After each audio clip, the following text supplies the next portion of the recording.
신명기 18장 먼저 1, 2절 말씀 읽을까요? 레위 사람 제사장과 레위의 온 지파는 이스라엘 중에 분깃도 없고 기업도 없을지니 그들은 여호와의 화제물과 그 기업을 먹을 것이라. 그들이 그들의 형제 중에서 기업을 가지지 않을 것은 여호와께서 그들의 기업이 되심이라.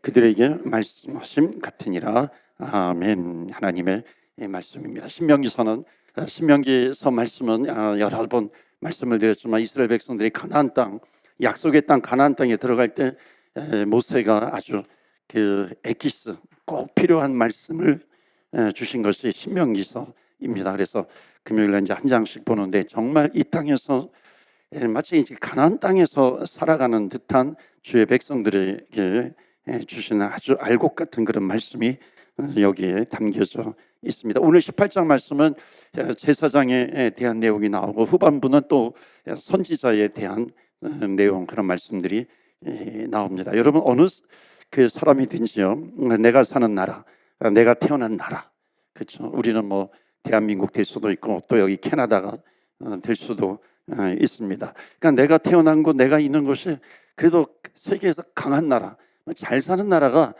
되면 좋겠다는 그런 생각을 다 하지 않습니까?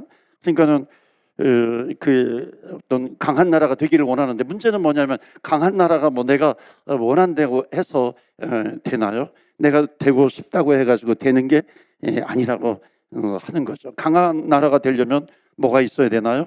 지금으로 말하면 현대에서는 뭐 경제력도 있어야 되고 또는 뭐 군사력도 있어야 하는 것이고 또 뭐 여러 가지 뭐 문화적인 힘도 있어야 되는 것이고, 그러게 세계에 좀 영향력을 끼치는 그런 나라가 그래서 되게 되는 거죠. 모세 시대에도 나라의 힘이 나름대로 뭐 병력의 수가 어떻게 되는가, 군인의 수가 어떻게 되는가, 이런 거에 의해서 결정이 되었는데, 근데 주변의 나라는 그랬는데 중요한 것은 뭐냐면 이스라엘이잖아요. 하나님이 선택한 나라는 하나님께서 무엇을 보시는가라고 하는 것이잖아요. 그러니까 이스라엘은 달랐다라고 하는 겁니다. 그러니까 병력을 곳곳에 배치한 것이 아니라 이스라엘은 12지파로 나눈 다음에 경계도 나눠요. 그런데 특이한 것이 있습니다. 그것은 뭐냐면 레위지파, 12지파잖아요. 그러니까 12지파로 나누게 되는데 이 한 지파, 이 레위지파는 모든 12지파에 이렇게 다 분배를 해가지고 그곳에 살게 했다는 겁니다. 배치시킨 거죠. 그런데 이런 나라가 어떻게 강대국을 이길 수 있었을까요? 그러니까 이스라엘의 진정한 힘이라고 하는 것은 뭐냐면 경제력에서 오는 게 아니라는 거죠. 군사력에서 오는 것이 아니라 하나님으로부터 나온다라고 하는 겁니다. 그래서 오늘 말씀에 보면 그런 내용들이 나오는 겁니다. 그 18장 1절 2절을 읽었잖아요. 다시 한번 보시겠어요? 1절 첫 부분 시작. 레위 사람 제사장과 레위의 온 지파는 이스라엘 중에 분깃이 없어요. 기업도 없을지니 그들은 여호와 화제물과 그 기업을 먹을 것이라. 예, 아멘. 그런 내용이 있잖아요. 그러니까는 레위 지파는 하나님께 제사 드리는 일에만 전념하도록 한 거예요. 땅을 주지도 않았습니다. 그러니까 마치 전체 백성들 중에 레위 지파는 12지파 중에 한 지파이잖아요. 그러니까는 만약에 뭐 산수로 계산한다면 12분의 1밖에 되지 않습니다. 근데 12분의 1이 하나님께 예배 드리는 것을 전념하도록 한 거예요. 그러니까 강한 나라를 하나님께서 유지해 시켜 주시는 겁니다. 그래서 오늘 말씀해 보면 이 레위인들에게는 먹고 살 일거리 이것 자체를 아예 주시지 않았습니다. 그 이유가 있습니다. 그러니까 이스라엘 백성들이 올바른 신앙을 지키고 올바른 말씀을 붙들어서 언제나 올바른 예배자가 되게 하는데 최선을 다한 겁니다. 이게 레위 지파 사람들의 역할입니다. 예배자로 서게 하는 것. 그러니까 어찌 보면 신앙 공동체에서 이스라엘이라고 하는 나라에서 가장 중요한 것, 하나님의 선택받은 이 나라에서 가장 중요한 것은 무엇인가? 그러니까 예배자로 먼저 서야 한다라고 하는 겁니다. 이 우선순위를 너무나도 정확하게 했던 거예요. 그러니까 주변에 있는 나라들은 강한 나라가 되기 위해서 군사력이 있어야 되고 뭐 경제력이 있어야 되고 황금 뭐가 있어야 되는 거죠. 그래야 강한 나라가 된다고 생각한 겁니다. 근데 하나님의 나라는 그렇지 않다는 거죠. 그러니까 하나님의 나라는 하나님께서 이루어 가시기 때문에 그 역사를, 중요한 것은 하나님께서 원하시는 것이 무엇인가 하는 거죠. 그래서 선택받은 하나님의 백성들에게 가장 중요한 것은 뭐냐면은 하나님 앞에 예배 드리는 겁니다. 그러니까 하나님 앞에 예배 드리는 것이 우선이 되면은 너희는 먼저 그의 나라와 의를 구하라. 그리하면 이 모든 것을 너희에게 더하여 주시리라. 그러니까 강한 나라가 되는 것, 힘센 나라가 되는 것은 우리가 하는 것이 아니라 하나님께서 이루어 주셔야만 된다는 겁니다. 믿으십니까? 아멘. 이거는 전체 나라에도 해당이 되는 거지만은 좁게 좁혀가지고 우리 가정에도 해당이 되는 것이고, 더 좁혀가지고 내 인생에도 해당이 되는 겁니다. 똑같이 적용이 되는 거죠. 그러니까 하나님의 나라는 이 공동체에서는 다르게 적용이 되고 다르게 적용이 되고 그런 건가요? 아니죠. 먼저 하나님의 백성들이 최선을 다해서 예배를 드려야 하는 겁니다. 이게 우선이 되어야 하는 거죠. 사도 바울의 고백이 생각이 나요. 우리가 모든 사람으로부터 자유로운 사람이지만 모든 사람의 종이 된 것은 어떻게 해서든지 다른 사람들을 얻기 위함이다라고 하는 겁니다. 그러니까 영향력이 있는 거죠. 힘이 있는 겁니다. 그러니까 바울처럼 우리 안에도 이런 소원이 있으면 좋겠습니다. 다른 것을 얻는 것이 아니라 하나님 사람들을 주님께로 인도하는 이 소명을 우리에게 주시옵소서. 확장이 되는 거죠. 하나님의 나라는 확장이 되는 거잖아요. 그런 일들이 일어나면 좋겠습니다. 자, 그래서 레위인들을 중심으로 해서 하나님께 바른 예배를 드릴 때 하나님은 다른 이스라엘 백성들에게 몇 배의 복을 주신 겁니다. 그러니까 레위인들을 중심으로 해서 먼저 우선순위를 잡아라 하는 겁니다. 그럴 때 나머지 이 모든 것을 너희에게 주시리라라고 하는 그런 복이 있는 겁니다. 그래서 이스라엘 백성들은 이거예요. 그 다음에 나오는 말씀이 뭐냐면 다 읽지는 않겠지만은 이스라엘 백성들은 하나님께서 자기에게 주신 분깃들이 있잖아요. 자기에게 주신 것을 하나님께 드리는 겁니다. 그 일부를. 그리고 하나님은 그 일부를 받으셔서 그 12지파에 흩어져 있는 레위인들에게 그것을 나눠주시는 겁니다. 그러니까 너희들은 뭐 재산이 없어요. 너희들은 뭐 일할 거리가 없어요. 그러나 가장 중요한 일을 한다. 거기에 있는 그 너희들이 속한 곳에 있는 지파 그 백성들이 하나님 앞에 예배드리는 것을 최선을 다해서 해야 한다는 겁니다. 여러분, 이런 것이 기도 제목으로 확장이 돼야 되는 거죠. 그래서 하나님, 우리 밴쿠버 땅이, 우리 캐나다가 하나님 앞에 예배드리는 것을 최우선되는 나라 되게 해주세요. 우리의 기도 제목 아니겠어요? 평생의 기도 제목이잖아요. 우리 대한민국이 어지럽고 힘든데 먼저 하나님 앞에 바로 서는 예배자가 되게 해주세요. 이게 우선이 되어야 한다는 겁니다. 그 일을 누가 하는 거예요? 여기 신명기서에 보면 모세를 통해서 레위인들에게 주신 사명인데, 오늘날의 레위인들은 뭐예요? 왕같은 제사장으로 이렇게 확장이 되잖아요. 구원받은 하나님의 백성들이 결국 영적인 레위인이 되는 겁니다. 그들이 해야 될 일이 뭐예요? 주님 앞에 기도하면서 예배에 최선을 다하는 것이고, 또 예배에 참여하는 사람들이 계속해서 확장이 되어야 하는 겁니다. 이게 뭐 전도고 인도고 그런 일들이 되는 겁니다. 자, 그래서 3절 보시겠어요? 3절 보여주시면 다 같이 읽어요. 시작. 제사장이 백성에게서 받을 몫은 이러하니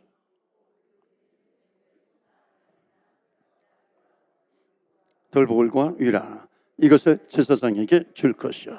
그러니까 화목제물로 바친 것 중에 제사장에게 일부를 주라고 하는 내용이 나옵니다. 그러니까 주고 싶은 부위를 그냥 아무거나 주는 것이 아니라 하나님께서 이렇게 예비해 놓으신 거예요. 이렇게 제사장에게 줄 그 부위를 따로 이렇게 하신 거죠. 그러니까는 하나님이 모든 것을 인도해 가신다는 겁니다. 4절 보시겠어요? 역시 다 같이 읽어요. 시작. 또 내가 처음 거둔 곡식과 포도주와 기름과 내가 처음 깎은 양털을 내가 그에게 줄 것이니. 여기 처음이라고 하는 단어가 반복이 되거든요. 처음. 이거는 뭐냐면 우선순위하고도 연결이 되는 겁니다. 가장 먼저 해야 될 것이 무엇인가? 하나님 앞에 드리는 거죠. 이스라엘 백성들이 가장 먼저 레위 지파 제사장들을 중심으로 해서 해야 될 일이 무엇인가? 하나님 앞에 예배 드리는 영적인 거라는 겁니다. 하나님이 먼저 우선이 되는 그런 예배를 드리는 겁니다. 그럼 나머지는 주겠다라고 하는 것이죠. 그래서 여기도 곡식도 처음 익은 열매 중에서 드리는 겁니다. 이게 아주 중요한 의미를 가지고 있어요. 왜냐하면 여러분, 사람들은 죄의 본성이 있어요. 죄 지으려고 하는 마음이 있거든요. 본능적으로. 그러니까 실제로 하나님으로부터 복을 받았을 때와 이것을 하나님께 바칠 때의 심정이 다를 수 있는 겁니다. 그러니까 받을 때는 하나님으로부터 내가 받았어요. 우리도 그렇게 고백을 하잖아요. 하나님으로부터 내가 받았어요. 받았다고 기뻐하지만 실제로 이것을 하나님 앞에 드릴 때는 마음이 변색될 수 있는 거죠. 인색할 수가 있는 겁니다. 그래서 여기 처음이라고 하는 것은 뭐냐면 결국 first잖아요. 그러니까 우리의 심령 가운데 God first가 있는 거죠. God is centered. 하나님 중심이 있는가? 하나님을 먼저 생각하는 그런 마음이 우리에게 있는가? 하나님 앞에 드리는 것이 우리에게 먼저 정해져 있는가라고 하는 겁니다. 그래서 하나님께서 주신 것을 잊지 않고 정성을 다해서 드리도록 하자라고 하는 것. 예배에 감격이 있게 하시는 것이고 또 하나 하나님께서 자기를 섬기는 자들을 어떻게 돌보시는지 체험하게 하려 하는 그런 내용들이 있습니다. 자, 그 다음에 보시겠어요? 이렇게 해서 이스라엘 백성들은 다르다. 주님의 나라를 꿈꾸는 자들은 다르다. 예수님을 믿는 사람들은 다르다라고 하는 거예요. God first, God centered. 하나님 중심입니다. 옆에 사람에게 한번 물어보세요. 당신의 중심에 누가 있습니까? 한번 물어보시겠어요? 진지하게 물어보세요. 진지하게. 당신의 중심에 누가 있습니까? 대답하세요. 하나님이라고 대답하십니까? 주님이 저와 여러분의 중심에 좌정하여 계신 줄 믿습니다. 아멘. 그 믿음을 우리가 가지고 나아가는 겁니다. 신명기서 18장 13절 보세요. 다 같이 읽겠어요. 시작. 너는 내 하나님 여호와 앞에서 완전하라 라고 하는 내용입니다. 완전이라고 하는 거 이거 오해하면 안 되죠. 우리 감리교에서도 그리스도인의 완전이라고 하는 걸 강조하는데 이 완전이라고 하는 뜻이 뭐냐면 우리 인간은 완전할 수가 없어요. 그러나 완전을 지향하는 겁니다. 그러니까 완전을 지향하는데 완전할 수는 없지만 100% 완전을 지향해 나아갈 때 그러한 그리스도인들의 모습을 뭐라고 표현하냐면 거룩이라고 얘기하는 겁니다. 거룩을 향해서 가는 거죠. 거룩이라고 하는 의미가 있어요. 거룩은 뭐예요? 이렇게 세상과 나뉘어져 있다기보다도 구별된다는 거죠. 세상과 구별되는 존재, 이게 거룩입니다. 그런데 거룩함에 전제가 있어요. 그러니까 거룩은 뭐냐면 내가 주님을 닮고자 하는 소원이 있어야 됩니다. 내가 거룩해지고 싶어가지고 어떤 형식적으로 어떤 반복해서 뭔가 습관을 만들기 위해서 거룩해지는 거 물론 그것도 있어요. 근데 그건 뒤따라오는 겁니다.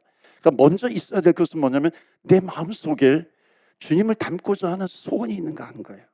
주님을 닮고자 하는 마음. 그러니까 내 마음의 소원이 먼저 불빛 일어나야 하는 겁니다. 그럴 때에 거룩을 이루어갈 수 있는 거죠. 그러니까 거룩이라고 하는 것은 열매가 되는 겁니다.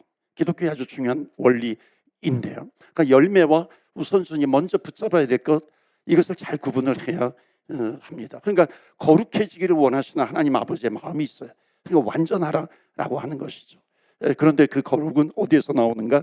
주님을 본받고자 하는 소망에서 나오게 됩니다. 그러니까 오늘 저와 여러분 안에 제 모습이 아닌 주님을 본받고자 하는 그런 소망, 소원이 가득하기를 주의 이름으로 축원합니다. 아멘. 그러니까 기도할 때도 하나님, 제가 주님을 닮고 싶어요. 그러니까 이런 소원이 있는 기도가 계속해서 나와야 됩니다. 주님을 닮고 싶은 마음. 그것이 그냥 형식적인 고백이 아니라 내 마음에서 터져 나오는 거죠. 거룩하지 못한 내 죄의 모습에 대해서 그럴 때 회개가 되는 것이고, 회개하면 눈물이 나오게 되는 것이고, 그 눈물은 나를 정화시키는 눈물이 되는 것이고, 그러다 보면 어느덧 주님을 닮고 싶은 소원 때문에 내가 거룩해지는 것을 볼 수가 있습니다. 그러니까 거룩함이라고 하는 것은 물론 열매는 행위를 통해서 나타나지만 먼저 내 심령 안에 거룩함이 생기는 겁니다. 그게 주님을 닮고 싶어하는 그런 소원이 있는 거죠. 우리 인간에게는요, 소원이 이렇게 나뉘어져 있습니다. 두 가지를 다 원할 때가 있어요. 탕자를 한번 생각해 보세요. 탕자는 뭐냐면 재산을 가지고 아버지를 떠나고자 하는 그런 소원도 있어요. 내가 모든 것을 탕진하게 되면 아버지 집으로 돌아가고 싶은 소원도 생기는 겁니다. 자, 하나님께서 인간에게 선악과를 따먹지 말라 그랬어요. 근데 인간은 뭐냐면 선악과를 따먹지 않으려고 하는 그런 소원도 있지만 또 한편으로는 선악과를 따먹으려고 하는 그런 소원도 생기게 된다는 겁니다. 그러니까 여러분, 이건 무엇을 얘기하냐면 거룩이라고 하는 것은 법이 아니에요. 법이 아니라 소원이 생겨야 된다는 겁니다. 그러니까 내 마음속에 어떤 소원으로 내가 흘러가고 있는 것인가? 하나님을 떠나는 쪽으로 내 소원이 흘러가고 있는 것인가? 하나님께로 돌아가고 있는 소원으로 내가 흘러가고 있는가라고 하는 겁니다. 예수님을 닮고 싶은 소원이 내 안에 흘러가고 있는가? 선악과를 따먹지 않고 싶은 그런 소망이, 소원이 내 안에 흘러가고 있는 것인가? 여러분, 이게 먼저라는 겁니다. 그러니까 세상에서 살다 보면 내가 세상에서 뭔가 이루고 싶어요, 뭔가 되고 싶어요, 뭔가 보여주고 싶은 그런 소원들이 있을 수 있습니다. 그런데 그런 인간적인 소원 이전에 먼저는 주님을 닮고 싶은 소원이 내 안에 생기는 겁니다. 그래서 주님을 닮고 싶은 소원이 내 안에 있는가? 이것이 점점 차오르고 있는가? 강해지고 있는가? 아니면 이것이 약해지고 있는 거야. 그 약해지는 거는 뭐예요? 자꾸만 넘어지게 되는 겁니다. 내 안에 주님을 닮고 싶어하는 그런 소원이 약해지면 결과는 넘어짐으로 나가게 됩니다. 여러분, 탕자의 형을 한번 생각해 보시겠어요? 탕자를 얘기했으니까. 탕자의 형은 아버지 집에 있습니다. 아버지를 떠나지 않아요. 아버지를 떠나지 않고 있는데 보세요, 아버지의 마음을 모르고 있어요. 아버지의 마음을 모른다라고 하는 것은 뭐냐면 아버지의 소원을 모르고 있다는 겁니다. 옆에 있어요. 같은 공간에 있어요. 그런데 아버지의 소원을 모르고 있어요. 그러니까는 어찌 보면은 거룩함을 이루기 위해서는 그 아버지의 소원을 내가 품고 있어야 되는데 거룩해질 수가 없는 거죠. 그러니까 공간에 있다고 거룩해지는 게 아니에요. 내 마음속에 그 소원을 가지고 있는가. 여러분, 이것을 적용할 수 있어요. 교회 공동체 안에도 적용할 수 있습니다. 여러분, 그리스도인들 아니겠어요? 오늘날 이 탕자의 형처럼 살아가는 그리스도인들이 얼마나 많이 있는가. 그 아버지 집에는 있어요. 근데 주님을 닮고 싶어하는 그런 소원은 자꾸만 사라지고 있다는 겁니다. 그러면 거룩이 생기지 않죠. 거룩하고 멀어지는 겁니다. 경건의 모양은 있지만 경건의 능력은 사라져 버리는 것이죠. 거룩의 능력은 사라져 버리는 겁니다. 왜? 내 마음속에 소원이 나오지 않아요. 그러니까 우리가 기도할 때 하나님, 주님을 닮게 해주세요. 그 주님의 마음을 품는 그런 소원을 나에게 주시옵소서. 이게 먼저예요. 그럼 그것이 적용이 되는 거죠. 내 인생 가운데 적용이 되죠. 내가 가는 곳에 적용이 되죠. 가정에 적용이 되죠. 일터에도 적용이 되죠. 비즈니스 현장에도 적용이 되는 겁니다. 먼저 현장에 적용이 되는 게 절대 아니라는 겁니다. 그래서 오늘도 우리가 기도할 때 하나님을 닮고 싶은 소원을 저희들에게 허락해 주옵소서. 아버지의 뜻이 내 소원이 되게 하여 주시옵소서. 우리 기도하면서 나아가는 겁니다. 한번 따라서 해보세요. 아버지의 뜻이 내 소원이 되게 하옵소서. 우리의 기도 제목이 되기를 바랍니다. 여러분, 그렇게 기도하세요. 우리는 주의 도우심을 구할 수 있습니다. 여러분, 정말로 그냥 내버려 두잖아요. 그럼 잡초가 저절로 자라나잖아요. 잡초를 심어야 잡초가 나옵니까? 아니잖아요. 잡초는 그냥 내버려 두면 나오게 되어 있어요. 다듬지 않으면 잡초는 나오게 되는 겁니다. 여러분, 마찬가지예요. 우리 안에 내 마음을 그대로 방치해 두면요, 내 안에 선한 것이 생겨날 수가 없는 겁니다. 거룩해지고 싶은 그 소원, 그것을 내가 붙들고 주님 앞에 나와 기도해야 하는 겁니다. 하나님, 나를 도와주세요. 주님, 도와주세요. 기도하면서 나아가는 겁니다. 하나님, 내 안에 선한 것이 없어요. 내가 보니까. 그럼 회개하게 되는 거죠. 주님 앞에 기도해야 합니다. 그래서 오늘도 주님 앞에 주님을 닮고자 하는 거룩한 소원을 주옵소서. 15절 말씀 보실까요? 내 하나님 여호와께서 선지자 하나를 일으키시리니 그의 말을 들을지어다. 아멘. 이게 누가 한 얘기예요? 모세가 한 얘기입니다. 그러니까 모세가 한 얘기니까 뭐예요? 나와 같은 선지자 하나를 일으키시리니. 모세는 아주 대단한 사람이에요. 자신 있게 지금 백성들에게 얘기하고 있는 거예요. 그러니까 모세와 같은 선지자가 이스라엘에서 또 나오게 될 것이라는 겁니다.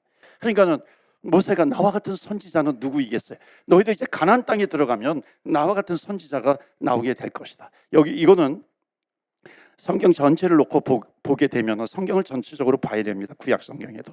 그러니까 나와 같은 선지자가 나오게 될 것이다라고 하는 거, 궁극적으로 누구를 얘기하냐면 예수 그리스도입니다. 그러니까 모세의 능력, 엘리야의 능력, 이 모든 능력의 주인공이신 하나님의 아들 메시아 예수 그리스도가 오셔서 궁극적으로 백성들을 구원해 내신다라고 하는 겁니다. 또 하나, 다른 하나, 누구든지 예수의 손에 붙잡히게 되면, 주님의 손에 붙잡히게 되면, 하나님의 마음을 붙잡고 말씀을 붙들고 있으면은 그 말씀의 능력이 나타나는 모든 사람, 그 사람이 바로 여기에 모세가 말하고 있는 나와 같은 능력의 종이 된다라고 하는 것을 말씀하고 있습니다. 그게 누구예요? 모세 이후에 여호수아가 나오잖아요. 뭐 사무엘이 나오죠. 다윗이 나오죠. 신약에 넘어간 베드로가 나오죠. 바울이 나오죠. 디모데 같은 사람이 나옵니다. 그러니까 디모데처럼 뭐 아브라함처럼 여호수아처럼 사무엘처럼 뭐 이 하나님의 백성들, 이스라엘 백성들은 하나님 다 하나님께 귀하게 사용될 가능성이 있다라고 하는 것을 말씀하고 있는 겁니다. 이거를 지금 시대적으로 이렇게 쭉 펼쳐 나가면 지금 시대도 마찬가지죠. 나와 같은 선지자, 바로 우리들 아니겠어요? 하나님의 마음, 하나님의 소원을 가지고 나아가는 사람들입니다. 그런 사람들이 하나님의 역사를 이루어가는데 아주 귀하게 쓰임받게 된다는 것입니다. 그런데 이와 반대로 거짓 선지자도 있는 거죠. 참 선지자, 거짓 선지자를 분별하는 방법을 성경은 알려주고 있어요. 21절 말씀 보실까요? 21절, 22절 두 구절 말씀입니다. 자, 다 같이 읽어요. 시작. 내가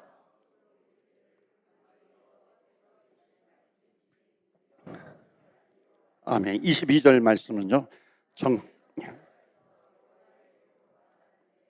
증언도 없고 성취함도 없으며, 아니요, 그 선지자가 제 마음대로 한 말이니 너는 그를 두려워하지 말지니라. 아멘. 여기 보면 분명히 거짓 선지자가 나올 수 있다라고 하는 것을 말씀하고 있습니다. 그러면 그것은 뭐냐면, 그 사람은, 선지자는 뭐냐면 예언자, 선지자, 예언자, 하나님께서 말씀을 주셨다는 거거든요. 그 말씀을 하나님께서 주셔서 그 말씀을 전하는 사람이에요. 그런데 그 말씀이 진실로 이루어지는가 이루어지지 않는가, 그것을 보면 알게 된다는 겁니다. 그러니까 그것을 뭐라고 표현하게 되냐면 증언도 없고 성취함도 없으면, 이렇게 나오고 있는 거죠. 그러니까 그 사람의 말이 진실로 이루어지는가 아닌가를 보면 알게 되는 거죠. 여러분, 복음을 전해요. 복음을 전하게 되면 복음이 이루어지는가 안 이루어지는가 보면 알 수가 있는 거죠. 그런데 우리는 알아요. 복음은 반드시 이루어진다라고 하는 것을 아는 겁니다. 그런데 그런 복음도 있는가 하면 내가 복음도 있잖아요. 내가 복음. 그러니까 내가 마음대로 전하는 복음도 있어요. 하나님에게서 온 복음이 아니라고 하는 거죠. 거기에 증언도 없고 성취함도 없다는 것이죠. 그러니까 증언이, 참 선지자는 뭐냐면 증언이 있다는 겁니다. 기도에 응답이 있는 것이고 능력이 있고 변화가, 말씀이 임하면 십년 골수를 쪼개고도 남고, 그러니까 변화가 있는 말씀이 되는 겁니다. 놀라운 영적인 부흥이 있다는 것이죠. 그러니까 하나님은 그 어느 시대든지 그런 말씀의 증언이 있는 자, 성취함이 있는 그런 참 선지자를 하나님은 어느 시대에든지 두신다라고 하는 겁니다. 누구? 하나님의 마음, 하나님의 소원을 가지고 가는 사람들입니다. 저와 여러분이 그렇게 되는 줄로 믿습니다. 아멘. 그러니까 오늘도 우리가 주님 앞에 기도하잖아요. 하나님, 응답하시는 하나님, 능력이 있으신 하나님. 왜냐하면 우리는 그 능력의 말씀을 붙들고 기도하는 겁니다. 말씀이 이루어지도록 기도하며 나아가는 거죠. 너무나도 귀하지 않습니까? 하나님의 말씀이라고 하는 것은 무슨 어떤 그 철학책처럼 현란한 그런 말씀이 아니에요. 진실한 말씀, 변하지 않는 말씀, 변개되지 않고 시대에 따라서 왔다 갔다 하는 그런 말씀이 아니라 영원토록 변함이 없어진 진리의 말씀, 이게 하나님의 말씀입니다. 하나님의 말씀은 진실한 것이죠. 사도 바울이 그 말씀에 붙들려서 끝까지 주님을 사랑하는 마음으로 달려가게 된 겁니다. 많은 핍박이 있었잖아요. 감옥에도 갇혔잖아요. 그런데도 불구하고 바울은 뭐라고 얘기하냐면 내가 행복한 삶을 살았다고 말하는 겁니다. 내가 얼마나 자유한 삶을 살았는지 몰라요. 그렇게 얘기하고 있습니다. 여러분, 감옥에 갇혔는데 내가 행복해요? 내가 그런 자유로운 삶을 살았어요? 어떻게 그렇게 얘기할 수 있어요?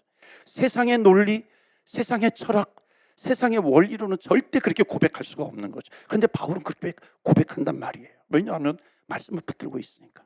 그리고 그 마음속에 주님을 닮고 싶은 마음, 소원이 있었기 때문에 그런 거죠.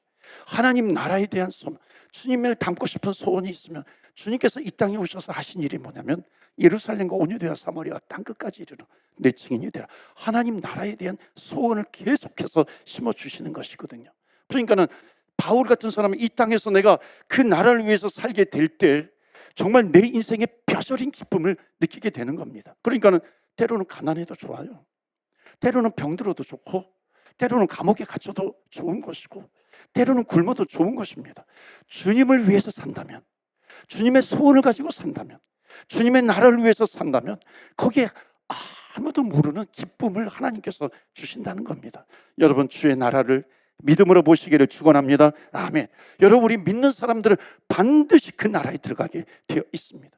영원한 나라에 들어갈 것만 생각하면요, 막 가슴이 뛰지 않습니까? 그리고 오늘도 이 땅을 살면서 내가 그 하나님 나라를 이루어가는데 내가 기여하는 그런 일을 하고 있어요. 그러면은 그것이 어느 곳인지 뭐 가정일 수 있고 일터가 될 수 있고, 그곳에서 주님의 나라를 위해서 내가 기여하고 있다면 아무도 빼앗을 수 없는 기쁨이 나에게 있는 것이고, 그것을 가지고 살아가는 겁니다. 사랑하는 성도 여러분, 세상은 변하게 돼 있어요. 변화무쌍하게 변합니다. 변하는 속도는 점점 빨라지게 되어 있어요. 그러나 아무리 세상이 변해도 변하지 않는 진리가 있다는 겁니다. 그러니까 지혜로운 사람은 누구냐면, 변하는 세상에 따라서 업앤다운으로 살아가는 사람이 지혜로운 사람은 절대 아닙니다. 지혜로운 사람은 아무리 세상이 변한다 할지라도 조금만 돌아봐도요, 세상은 변하게 되어 있습니다. 그런데 그 변하는 세상 속에서 변하지 않는 진리, 그 하나님의 마음, 하나님의 소원을 붙들고 살아가는 겁니다. 여러분, 세상이 바뀌어도 바뀌지 않는 분이 계세요. 내가 부할 때든지, 내가 가난할 때든지, 건강할 때든지, 악할 때든지, 약할 때든지 우리를 끝까지 사랑하시는 분은 주님 한 분밖에 없는 줄 믿습니다. 아멘. 그래서 그분 때문에 여러분 기뻐하시기를 축원합니다. 그래서 바울은 감옥에 갇혀도 행복한 거예요. 왜? 주님을 위해서 살다가 주님 나라 일을 하다가 감옥에 갇혔으니까요. 그러니까 바울은요, 나중에 잡혀가지고 아그리빠 왕 또는 그 총독 그 앞에서도, 베스도 앞에서도 재판을 받을 때 자기의 죄의 유무를 이렇게 말하지 않습니다. 사도행전 26장에 보면 자기는 지금 쇠사슬에 묶여 있어요. 그럼에도 불구하고 무엇을 얘기합니까? 몸은 지금 쇠사슬에 묶여 있어요. 그런데 지금 그 총독 앞에서, 왕 앞에서 예수 그리스도에 대해서 전하는 겁니다. 예수님이 하나님의 아들이고 온 세상을 구원하는 메시아라고 하는 것을 증언하고 있습니다. 그러면서 아그리빠 왕이요, 베스도 총독이요, 당신은 행복하십니까? 물어봐요. 질문을 합니다. 자기는 쇠사슬에 묶여 있는데 자기는 행복하다는 거예요. 왜? 주님이 있기 때문에, 주님의 마음을 품고 있기 때문에, 하나님 나라 일을 하고 있기 때문에 행복한 겁니다. 그래서 당신도 나와 같이 행복한 사람이 되기를 원합니다. 여러분, 이걸 어떻게 이해할 수 있겠어요? 감옥에 갇혀 있는 사람이, 쇠사슬에 묶여 있는 사람이 그 세상의 최고의 높이에 있는 그 왕에게 당신도 나같이 행복한 사람이 되기를 원합니다. 이게 그리스도인이라고 하는 거예요. 그리스도인은 바로 이런 사람이에요. 행복한 사람이죠. 자유함을 가지고 살아가는 것입니다. 무엇이 바울을 그렇게 행복하게 만들었어요? 주님을 닮고 싶은 소원, 하나님 나라에 대한 소원입니다. 그래서 누구든지 진짜로 은혜를 받으면요, 스스로 이 속박에 매여서 살지 않는다는 겁니다. 하나님의 은혜는 그냥 한번 즐기고 마는 그런 식으로 전개되는 것이 아니에요. 사무엘상 12장 22절 보면 사무엘이 백성을 향해서 하나님은 우리를 선택하셨기 때문에, 자 이제 말씀을 맺습니다. 하나님은 우리를 선택하셨기 때문에, 우리를 선택하신 하나님이 나를 선택하신 것을 기뻐하시기 때문에, 하나님이 기뻐하신다는 거예요. 저와 여러분을 선택하셔서 기뻐하시기 때문에 하나님 그 크신 이름, 하나님의 이름, 여호와의 이름, 야훼, 엘로힘, 그 크신 하나님의 이름을 위해서도 절대로 우리를 버리지 아니하실 것이요, 그렇게 말씀하고 있어요. 하나님은 우리를 선택하신 것을 기뻐하신다는 거예요. 믿으십니까? 그렇기 때문에 하나님은 절대로 우리를 버리도록 내버려 두시지 않는 겁니다. 누구를 위해서? 나를 위해서 아니에요. 하나님의 그 크신 이름을 위해서, 그 크신 하나님이 나를 선택하셨기 때문에 버리지 않으신다는 겁니다.